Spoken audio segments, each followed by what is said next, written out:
Guys चलतु आज बनैबा milky पुआ केते टेस्टी और हेल्दी आ बनैबा तो पूरा सिंपल मॉर्निंग ब्रेकफास्ट जदि एमिति खाइबा मिलगला ताले खाइबार मजा अलगा।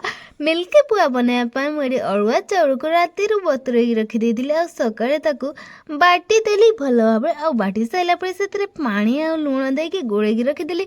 तापर तावारे तेल गरम कली ताका गोल गोल करके पकई देली।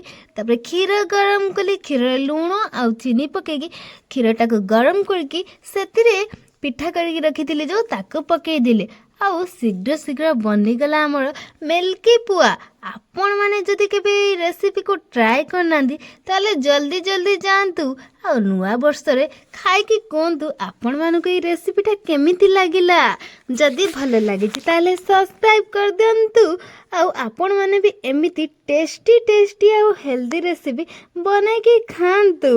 लेट न करी जल्दी जल्दी बने की खांतु आउ कमेंट रे कहिबे आपण मानक ई रेसिपीटा केमिति लागिला। भल लगी जदि आपण माने भी ट्राए करके खाइबे आ मते कहिबे।